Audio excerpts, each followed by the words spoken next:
Dear students, today we will discuss about the different types of nephrons.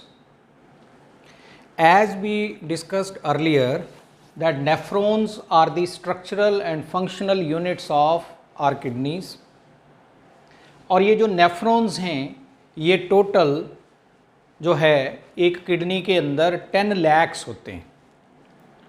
तो ये जो 10 lakhs of nephrons होते हैं हमारी हर एक किडनी के अंदर, तो इसका मतलब 20 lakhs हो गए दोनों किडनीज के अंदर।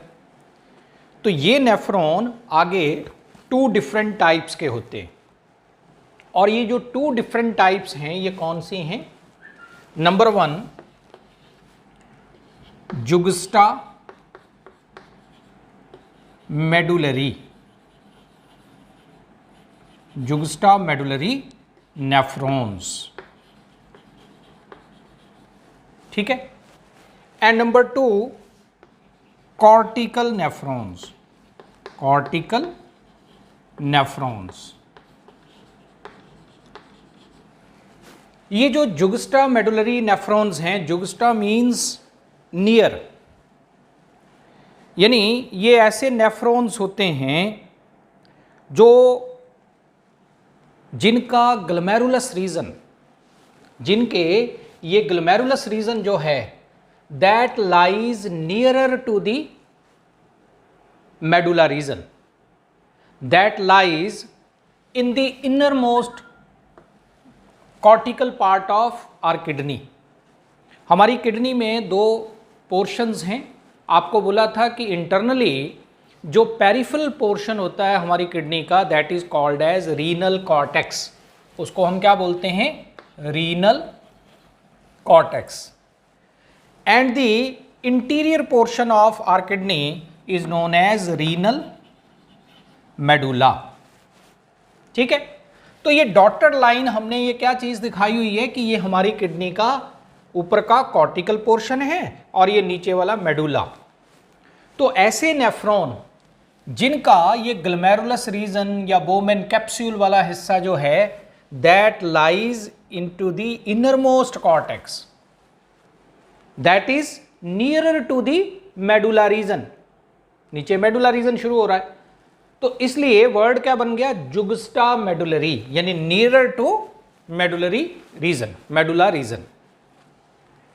ये नेफ्रॉन जो हैं they constitute only 15% of the total nephrons in a kidney, ठीक है।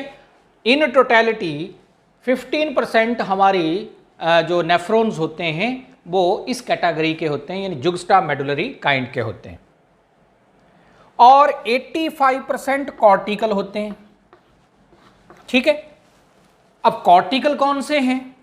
Those nephrons whose glomerulus region lie in the outer part of the renal cortex, जिनका जो ये ग्लोमेरुलस रीजन है, बोमेन कैप्सूल वाला पोर्शन है, ये आउटर कॉर्टेक्स में लाई करता है, पेरिफेरल कॉर्टेक्स में लाई करता है, इनर कॉर्टेक्स में नहीं, यानी कि नियर टू मेडुला रीजन लाई नहीं करता, तो उन्हें बोलते हैं कॉर्टिकल नेफ्रॉन्स। ये 85% हमारी किडनी के अंदर होते हैं। अब और डिफरेंसेस की अगर बात करें तो ये जो जुगस्टा मेडुलरी नेफ्रॉन्स होते हैं which constitute only 15% of total nephrons, ये लार्जर इन साइज होते हैं। इनका लूप ऑफ हेनले वाला हिस्सा, ये जो यू शेप्ड हिस्सा है लूप ऑफ हेनले, ये क्वाइट लॉन्ग होता है, काफ़ी लंबा होता है, ठीक है। और एक चीज़ और कि they control plasma volume, these kind of nephrons control the plasma volume when there is shortage of water in our body. जब हमारी बॉडी के अंदर शॉर्टेज ऑफ वाटर होती है तो प्लाज्मा की कंसंट्रेशन, प्लाज्मा के वॉल्यूम को कंट्रोल करने का काम जो है तब ये प्ले करते हैं, यानी कि juxtamedullary nephrons. Loop of Henle region इनका लंबा है, 15% ये फॉर्म करते हैं टोटल नेफ्रॉन का, और इनका जो मेडुला इनका ग्लोमेरुलस रीजन है या इनका बोमेन कैप्सूल वाले हिस्से हैं, they lie nearer to the medulla region of our kidneys, या ये इनर कॉर्टेक्स में सिचुएटेड होते हैं इनके ग्लोमेरुलस रीजन। ठीक है, दूसरे आते हैं हमारे पास कॉर्टिकल नेफ्रॉन्स। तो कॉर्टिकल नेफ्रॉन्स जो हैं, ये मैंने क्या बोला है कि these nephrons are shorter in length, ये लेंथ में बड़े छोटे होते हैं। 85% ऑफ टोटल नेफ्रॉन का ये कंस्टिट्यूट करते हैं, और इनका लूप ऑफ हेनले वाला हिस्सा काफी छोटा है। Most of the region of loop of Henle lies in the cortical part और रीनल कॉर्टेक्स, सिर्फ थोड़ा सा हिस्सा जो है वो मेडुला रीजन में लाई करता है। और दूसरी बात, they control the concentration and volume of the blood plasma when there is normal amount of water in our body. जब हमारी बॉडी में वाटर जो है वो नॉर्मल अमाउंट में अवेलेबल है, तब ये कंट्रोल करते हैं हमारी प्लाज्मा के वॉल्यूम को। तो ये कॉर्टिकल नेफ्रॉन का जो है उनके बारे में इंफॉर्मेशन। तो ये दो तरह के नेफ्रॉन्स हैं on the basis of structure. Next आते हैं, इसके बाद अगला हमारे पास जो टॉपिक है दैट इज यूरोपोइसिस और यूरिन फॉर्मेशन। यूरोपोइसिस और यूरिन फॉर्मेशन, ये क्या होता है यूरोपोइसिस या यूरिन फॉर्मेशन? देखो,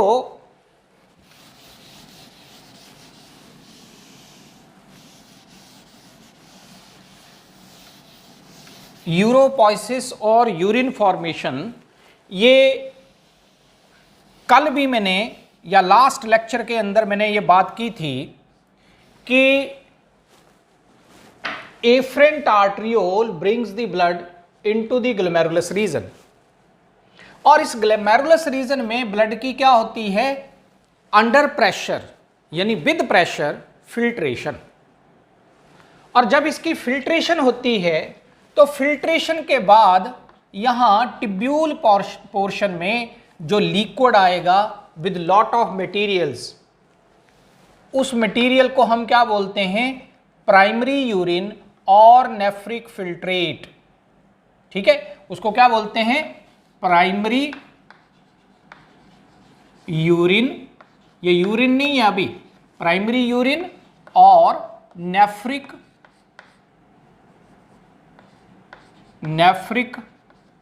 फिल्ट्रेट, नेफ्रिक फिल्ट्रेट। ठीक है, प्राइमरी यूरिन और नेफ्रिक फिल्ट्रेट। ठीक, अब ये नेफ्रिक फिल्ट्रेट जो यहां अंडर प्रेशर फिल्ट्रेशन से बना, जैसे जैसे ये आगे यहां फ्लो करता जाएगा रीनल टिब्यूल के बीच में से, उसके पीसीटी वाले हिस्से में, उसके descending limb of loop of Henle में, then ascending limb of loop of Henle में, अल्टीमेटली डीसीटी यानी डिस्टल कन्वोल्यूटर टिब्यूल में, और फिर कलेक्टिंग जो डक्ट है उसमें, कलेक्टिंग टिब्यूल से होता हुआ कलेक्टिंग डक्ट में ये जाएगा। तो जब ये कलेक्टिंग डक्ट में पहुंचेगा तो इसकी मूवमेंट के दौरान जो ये नेफ्रिक फिल्ट्रेट बना था, इसमें लॉट ऑफ वाटर होगा, इसमें ग्लूकोज होगा, इसमें जो है वेरियस काइंड के जो है अदर सब्सटेंसेस, उसमें कोई विटामिन्स हो सकते हैं, उसके अंदर यूरिया हो सकता है, यूरिक एसिड हो सकता है, क्रिएटिनाइन हो सकता है, फिर अमाइनो एसिड्स हो सकते हैं, सोडियम पोटाशियम जो है वो प्रेजेंट हो सकते हैं। इसके अलावा जो है वेरियस काइंड के, मैंने क्या बोला है, विटामिन्स जो वाटर सॉल्युबल विटामिन हैं, they may also be present in this nephric filtrate. तो जैसे जैसे ये नेफ्रिक फिल्ट्रेट मूव करता जाएगा, फ्लो करता जाएगा इस रीनल टिब्यूल के थ्रू, तो जगह जगह पर यूजफुल सब्सटेंसेस की क्या होती जाएगी, एब्जॉर्प्शन इनटू द ब्लड। ठीक है, नॉर्मली जो हेल्दी पर्सन होता है, नॉन डायबिटिक पर्सन होता है, जिसको डायबिटीज नहीं है, उसके यूरिन में ग्लूकोज जो है वो रिलीज नहीं होता। इसका मतलब उसके यूरिन में ग्लूकोज नहीं होता। जिसके यूरिन में ग्लूकोज एक्सक्रीट हो रहा है देन पर्सन इज डायबिटिक, वो पर्सन फिर डायबिटिक है। लेकिन मैंने क्या बोला कि जब यहाँ पे ब्लड जो है उसकी फिल्ट्रेशन होगी तो फिल्ट्रेशन के बाद जो ये लिक्विड यहाँ पे आया फिल्ट्रेशन मेम्ब्रेन के थ्रू, उसको हम क्या बोलते हैं, नेफ्रिक फिल्ट्रेट और प्राइमरी यूरिन। उसमें वेरियस काइंड के सब्सटेंसेस हैं और साथ में ग्लूकोज भी है।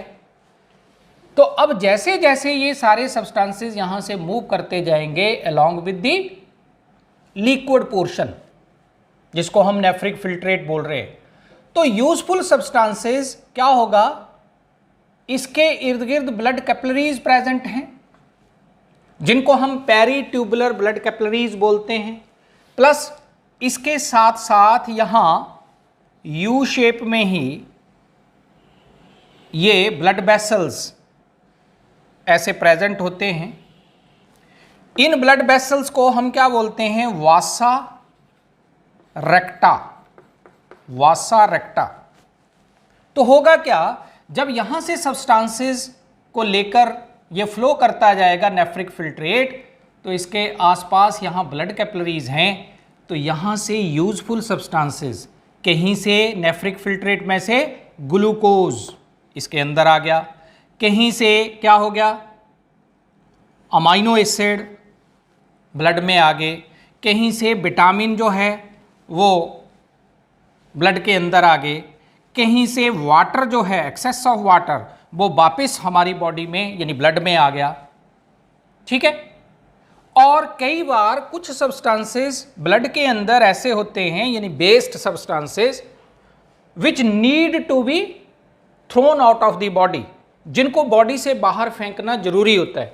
तो अगर यहाँ ब्लड में कोई अभी रह गए हैं सब्सटेंसेस, बेस्ड सब्सटेंसेस, तो वो यहाँ किस में चले जाएंगे, they will be released into descending limb, ascending limb, DCT. ठीक है, ऐसे ब्लड कैपिलरी से सब्सटेंसेस, यानी ये जो टू वेव मूवमेंट होती है, टू वेव मूवमेंट का मतलब क्या है कि नेफ्रिक फिल्ट्रेट फ्लो करता जा रहा है रीनल टिब्यूल में से, और रीनल टिब्यूल के इर्द गिर्द क्या हैं, पेरीट्यूबुलर ब्लड कैपिलरीज हैं, वासा रेक्टा हैं। तो यहां से यूजफुल सब्सटेंसेस जाएंगे इनटू द ब्लड, और ब्लड से हार्मफुल सब्सटेंसेस और waste substances if they are still present, तो वो किस में आएंगे, इनटू द रीनल टिब्यूल। तो ये जो टू वे मूवमेंट होती है उसके कारण यूजफुल सब्सटेंसेस वापस बॉडी में रीअब्जॉर्ब हो जाते हैं और harmful substances into the nephron चले जाते हैं उसके रीनल टिब्यूल में, और अल्टीमेटली चलते चलते यहां से जब लास्ट में जाके इस नेफ्रिक फिल्ट्रेट में से यूजफुल सब्सटेंसेस निकल चुके होते हैं और हार्मफुल सब्सटेंसेस या waste substances and small amount of water ये रिलीज होता है into the collecting duct, then it is called as urine. तब इसको हम क्या बोलते हैं, यूरिन बोलते हैं। लेकिन जब यहां पे ये फिल्ट्रेशन के बाद बना या जो फिल्ट्रेट हमारे पास आया, उस फिल्ट्रेट को हम क्या बोलते हैं, प्राइमरी यूरिन। इसमें से यूजफुल सब्सटेंसेस ब्लड में और हार्मफुल सब्सटेंसेस ब्लड से इसमें मिक्स हो जाते हैं। तो अल्टीमेटली जब तक ये यहां पहुंचता है then it convert into urine, तब इसको हम यूरिन बोलते हैं। ठीक है, तो ये एक बात ये ध्यान में रखें। अब मैं इस प्रोसेस को यानी यूरोपोइसिस यानी यूरिन फॉर्मेशन का जो ये प्रोसेस है, यूरिन फॉर्मेशन, यूरिन फॉर्मेशन, देखो यूरिन फॉर्मेशन 3 स्टेप्स में कंप्लीट होता है। First step is glomerular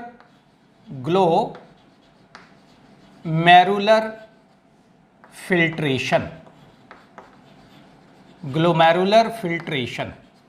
first step क्या है, glomerular filtration.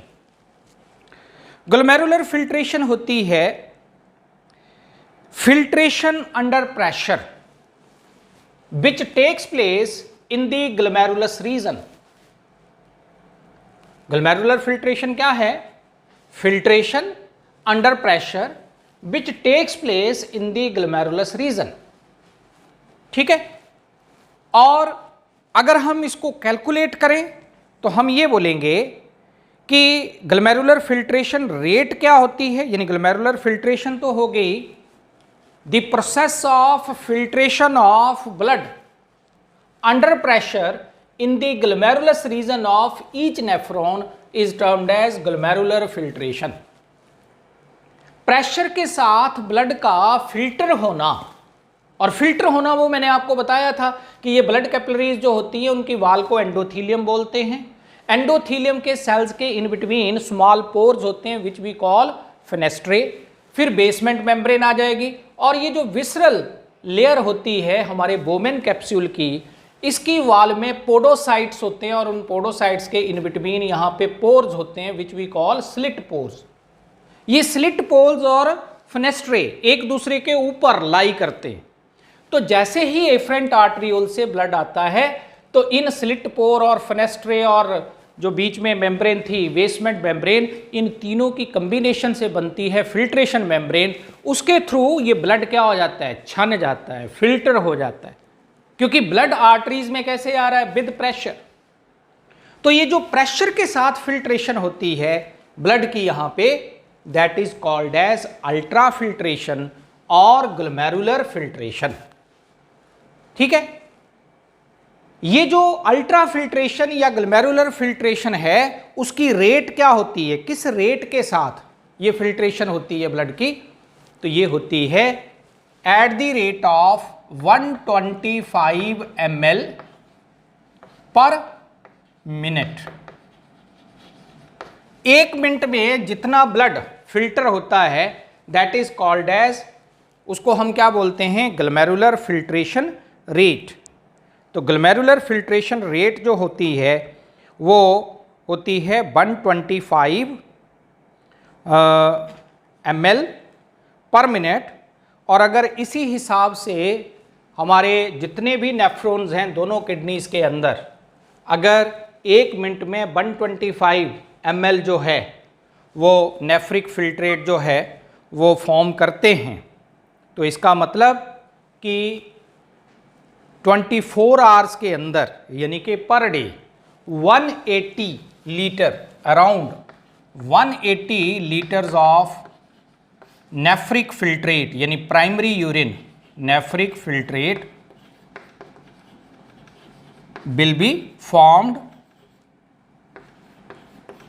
in both the kidneys। हमारी दोनों किडनीज के अंदर, इसका मतलब 180 लीटर जो है नेफ्रिक फिल्ट्रेट, क्योंकि एक मिनट में 125 ml नेफ्रिक फिल्ट्रेट बनता है। ठीक है, तो फिर 24 आवर्स में टोटल दोनों किडनी के अंदर 20 लाख नेफ्रॉन्स होते हैं, तो लगभग इतना जो है वो बनेगा, यानी 180 लीटर जो है वो नेफ्रिक फिल्ट्रेट बनेगा। लेकिन हमारी जो यूरिन आउटपुट होती है पर डे वो होती है 1 to 1.5 लीटर्स, ये होती है। अब नेफ्रिक फिल्ट्रेट तो बना 180 लीटर 24 आवर्स में, लेकिन यूरिन आउटपुट हमारी कितनी है? 1 to 1.5 लीटर। इसका मतलब क्या हुआ कि ये जो नेफ्रिक फिल्ट्रेट बनता है इतना ज़्यादा हमारे सारे नेफ्रॉन में, तो ये जैसे जैसे ये फ्लो करता जाता है रीनल ट्यूब्यूल में से, तो मैक्सिमम इसमें से वापस हमारी ब्लड में ही रीअब्जॉर्ब हो जाता है। ठीक है, इसलिए हमारी यूरिन आउटपुट जो है वो डेली की सिर्फ 1 to 1.5 लीटर रहती है, मैक्सिमम उसमें से नेफ्रिक फिल्ट्रेट में से रीअब्जॉर्ब हो जाता है। तो ये जो पहला स्टेप है हमारा, ये क्या है? It is glomerular filtration. Glomerular filtration मैंने क्या बोली है कि process of filtration of blood through the filtration membrane under pressure. Pressure के साथ फिल्ट्रेशन मेम्ब्रेन के थ्रू ब्लड का फिल्टर होना, इसे हम in the glomerulus region is known as glomerular filtration और अल्ट्रा फिल्ट्रेशन। और इसकी रेट कितनी है? तो glomerular filtration rate is equal to 125 ml per minute. और ग्लोमेरुलर फिल्ट्रेशन रेट होती क्या है? The amount of nephric filtrate which is formed पर मिनट। ठीक है, तो वो ये है, और 24 आवर्स में फिर इतना होगा, लेकिन हमारी यूरिन आउटपुट इतनी है। अब इसको और डिटेल में आगे बात करते हैं। ये जो प्रेशर के साथ ब्लड का फिल्टर होना है in the region of glomerulus of each nephron, actual में ब्लड जो आता है, ये जिस प्रेशर के साथ ब्लड आता है, मैं यूं बोलूंगा कि हमारे आर्टरियोल में, एफरेंट आर्टरियोल में ब्लड एक प्रेशर के साथ फ्लो करता है, and that pressure is called as, उस प्रेशर को हम क्या बोलते हैं, glomerular blood hydrostatic pressure. Glomerular blood hydrostatic pressure, glomerular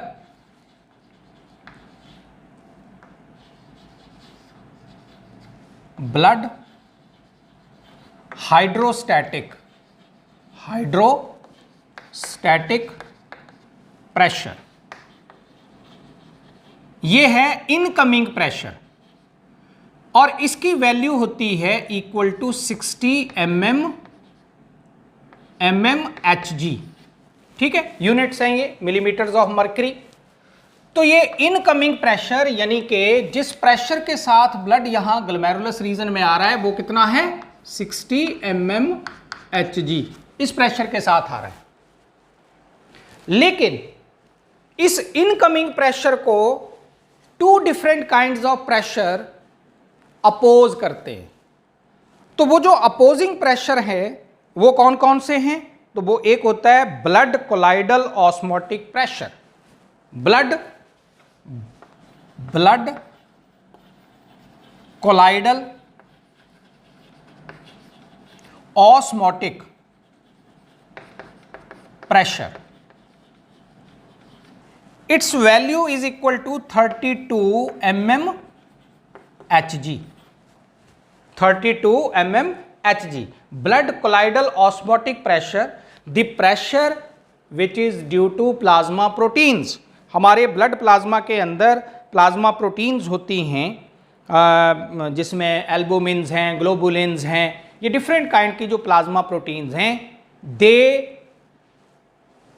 create a sort of opposing pressure against the incoming blood. 60 mmHg pressure के साथ जो ब्लड आ रहा है एफरेंट आर्टरियोल के जरिए, उसको अपोज करती हैं ये प्लाज्मा प्रोटीन से क्रिएटेड ऑस्मोटिक प्रेशर। तो ये, इसको हम बोलते हैं ब्लड कोलाइडल ऑस्मोटिक प्रेशर, और इसकी वैल्यू कितनी है, तो 30 mmHg। सेकंड है हमारे पास एक अपोजिंग प्रेशर और, जिसको हम क्या बोलते हैं, that is called as capsular hydrostatic pressure, capsular hydrostatic pressure. ये जो कैप्सुलर हाइड्रोस्टैटिक प्रेशर है, this pressure is exerted against the filtration membrane. जो ये फिल्ट्रेशन मेम्ब्रेन थी जिसके थ्रू ब्लड जो है वो फिल्टर होता है, तो उसके अगेंस्ट एक प्रेशर जो है वो काम करता है in the Bowman capsule region. That pressure is called as, उसको हम क्या बोलते हैं, capsular hydrostatic pressure, capsular hydrostatic pressure. ये जो कैप्सुलर हाइड्रोस्टैटिक प्रेशर है, मैंने क्या बोला है कि ये वो प्रेशर है, ये वो प्रेशर है which is exerted against the filtration membrane. जो फिल्ट्रेशन मेम्ब्रेन के अगेंस्ट जो है वो एक्सर्ट होता है, इस मेम्ब्रेन के अगेंस्ट एक्सर्ट होता है बोमेन कैप्सूल वाले हिस्से में, और इसकी वैल्यू जो है that is equal to 18 mmHg। अब इन दोनों को टोटल कर दें, एक तो प्लाज्मा प्रोटीन के कारण जो ब्लड कोलाइडल ऑस्मोटिक प्रेशर है, दूसरा capsular hydrostatic pressure which acts upon the filtration membrane in the Bowman capsular region. 18 mmHg ये है, 32 mmHg ये है। तो टोटल ये दोनों अपोजिंग प्रेशर की वैल्यूज कितनी होगी? तो ये होगी 50 mmHg, ये वैल्यू होगी। और जो इनकमिंग प्रेशर है यानी ग्लोमेरुलर ब्लड हाइड्रोस्टैटिक प्रेशर, वो है 60 mmHg। तो 60 इनकमिंग है और अपोजिंग है 50। तो नेट जो हमारे पास प्रेशर आ गया, नेट इनकमिंग प्रेशर आया ना ज्यादा, तो ये हो गया 10 mmHg। इस प्रेशर के साथ ब्लड जो है, क्योंकि इनकमिंग ज्यादा है इसलिए, और अपोजिंग की वैल्यू 50 है, इनकमिंग की 60 है, तो due to 10 mmHg more incoming pressure के कारण, जिसको कि हम नाम क्या दे देते हैं, that is called as net filtration pressure. तो नेट फिल्ट्रेशन प्रेशर कितना है? That is 10 mmHg। Due to this net filtration pressure glomerular filtration takes place, उसके कारण ये ग्लोमेरुलर फिल्ट्रेशन होती है। ठीक है, तो हमारे पास ग्लोमेरुलर फिल्ट्रेट या नेफ्रिक फिल्ट्रेट या अल्ट्रा फिल्ट्रेट या प्राइमरी यूरिन, ये फॉर्म हो गया due to the first step.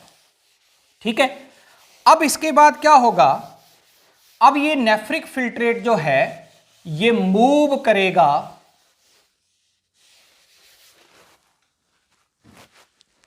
Now the second step is, पहला स्टेप हमने बात कर ली कि ग्लोमेरुलर फिल्ट्रेशन या अल्ट्रा फिल्ट्रेशन के कारण यहां पे नेफ्रिक फिल्ट्रेट बन गया। अब सेकंड स्टेप है ट्यूबुलर री एब्जॉर्प्शन, ट्यूबुलर री एब्जॉर्प्शन। ठीक है, तो होगा क्या? अब ये नेफ्रिक फिल्ट्रेट मूव करता जाएगा, यानी nephric filtrate after it's formation enters into the PCT, proximal convoluted tubule part. उसके बाद ये मूव करेगा डिसेंडिंग लिम्ब में, लूप ऑफ हेनले की, फिर असेंडिंग लिम्ब में, फिर डीसीटी में। यानी जैसे जैसे ये एंटर करता जाएगा आगे से आगे, तो इसमें से selected substances, useful substances reabsorb होते जाएंगे into the peritubular blood capillaries और vasa recta, and this process is called as tubular reabsorption. इस स्टेप को हम क्या बोलेंगे? Tubular reabsorption. ठीक है, तो इसमें ये सब्सटेंसेस रीअब्सॉर्ब होंगे बाय टू मेथड्स। कुछ सब्सटेंसेस एक्टिव एब्जॉर्प्शन के जरिए और कुछ पैसिव एब्जॉर्प्शन के जरिए रीअब्सॉर्ब होंगे। अब कहां कहां कौन कौन से सब्सटेंसेस की रीअब्सॉर्प्शन होगी वो हम बात करते हैं। जैसे प्रॉक्सिमल कन्वोल्यूटेड ट्यूब्यूल जो होता है उसमें 65% तक सब्सटेंसेस रीअब्सॉर्ब हो जाते हैं फ्रॉम द नेफ्रिक फिल्ट्रेट। 65% यहीं पे 65% जो है वो रीअब्सॉर्प्शन हो जाती है in the PCT region, proximal convoluted tubule region. और जो मेन सब्सटेंसेस रीअब्सॉर्ब होते हैं यहाँ पे वो हैं, एग्जाम्पल के तौर पर हम बात करेंगे ग्लूकोज, अमाइनो एसिड्स, इसके अलावा जो है विटामिन्स हैं, हार्मोन्स हैं, सोडियम, पोटाशियम, क्लोराइड आयंस, ये डिफरेंट काइंड के सब्सटेंसेस जो हैं वो फॉस्फेट, बाइकार्बोनेट्स, कुछ वाटर भी, एंड सम यूरिया। यूरिया भी रीअब्सॉर्ब होता है पीसीटी रीजन में। और जो चीज़ें रीअब्सॉर्ब नहीं होती तो वो हैं सल्फेट्स एंड क्रिटिनाइन, ये रीअब्सॉर्ब नहीं होंगे। सोडियम एंड पोटाशियम ये रीअब्सॉर्ब होंगे by active transport, sodium and potassium ion ये रीअब्सॉर्ब होंगे बाय एक्टिव मेथड। और इसके अलावा अमाइनो एसिड, ग्लूकोज ये भी रीअब्सॉर्ब होंगे बाय एक्टिव ट्रांसपोर्ट। वाटर जो है that will be reabsorbed by osmosis, water reabsorb होगा by the process of osmosis. ठीक है, सोडियम पोटाशियम आयंस ये रीअब्जॉर्ब होंगे by active transport, glucose active transport, इसके जरिए रीअब्जॉर्ब होंगे इन दी पीसीटी रीजन। फिर यूरिया क्लोराइड आयंस ये डिफ्यूजन के जरिए रीअब्जॉर्ब होंगे, डिफ्यूजन के जरिए। अब मैं इसको आपको एक डायग्राम के जरिए ही यहां पे बता देता हूं, ये ट्यूबुलर रीअब्जॉर्प्शन। लेकिन तीसरा और लास्ट स्टेप भी पहले डिस्कस कर लेते हैं। Third and last step is tubular secretion, tubular secretion. ये ट्यूबुलर सिक्रीशन क्या है? तो मैंने आपको बोला था कि रीनल ट्यूब्यूल्स के, ये जो रीनल ट्यूब्यूल है, तो जब नेफ्रिक फिल्ट्रेट इसमें से गुजर रहा है तो उसमें से कुछ सेलेक्टेड सब्सटेंसेस, यूजफुल सब्सटेंसेस वापस चले जाते हैं पेरीट्यूबुलर ब्लड कैपिलरीज में या वासा रेक्टा में। That process is called as tubular reabsorption.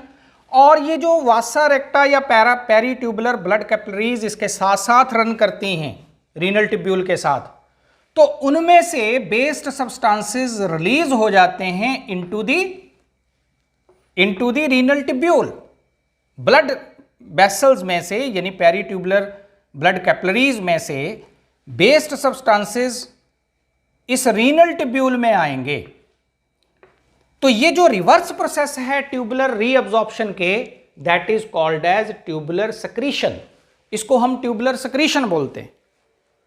तो इन 3 स्टेप्स के जरिए, यानी पहले फिल्ट्रेशन हुई under pressure, that is glomerular filtration, फिर tubular reabsorption from the nephric filtrate into the blood, and tubular secretion, that is the release of substances from peritubular blood capillaries into the renal tubule.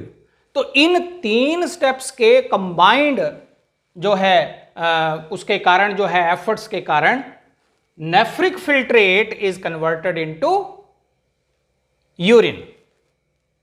तो urine की formation इन 3 steps के जरिए होती है। ठीक है, अब कहां से कौन कौन से सब्सटेंसेस रीअब्जॉर्ब होते हैं, किस किस हिस्से से, और कहां से कौन से सब्सटेंसेस जो हैं वो एंटर करते हैं इनटू द रीनल ट्यूब्यूल, वो अगर हम बात करेंगे तो उसमें आएगा हमारे पास जो है, जैसे पीसीटी वाले हिस्से में, ये पीसीटी है, तो इस पीसीटी वाले हिस्से में जब नेफ्रिक फिल्ट्रेट एंटर करता है तो हार्मोन्स जो हैं वो किस में चले जाएंगे? Into the blood. बाहर को एरो लग रहा है तो इसका मतलब क्या है कि पेरीट्यूबुलर, मतलब यहां से रीनल ट्यूब्यूल में से ब्लड में जा रहे हैं सब्सटेंसेस, तो hormones will move into the blood. फिर हमने क्या बात की थी? ग्लूकोज है वो मूव करेगा, ग्लूकोज। फिर इसी तरह से यूरिया, फिर sodium ions.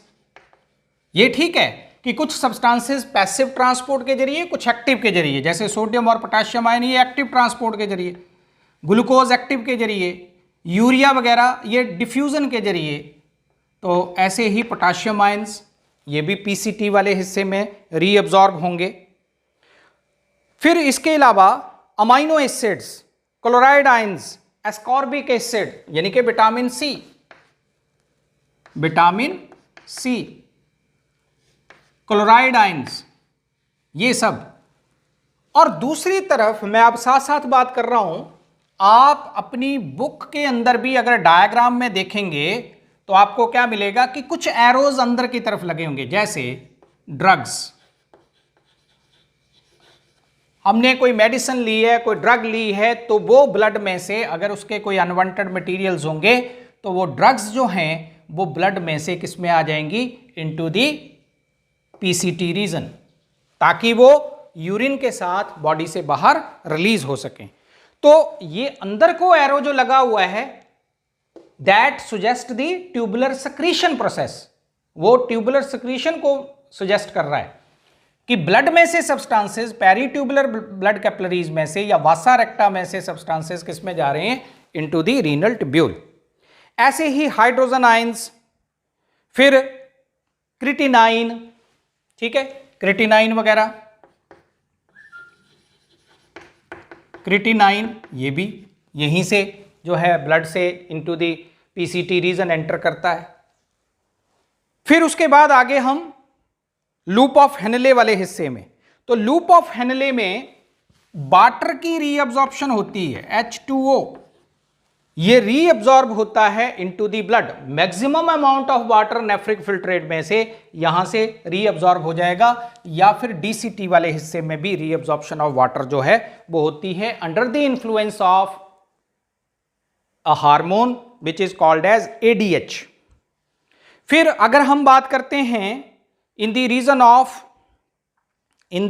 Of ascending limb, तो असेंडिंग लिम्ब में यहां पे क्या होगा, फिर सोडियम आयंस की रीअब्जॉर्प्शन, क्लोराइड आयंस की रीअब्जॉर्प्शन, ठीक है, ये इस हिस्से में होती है।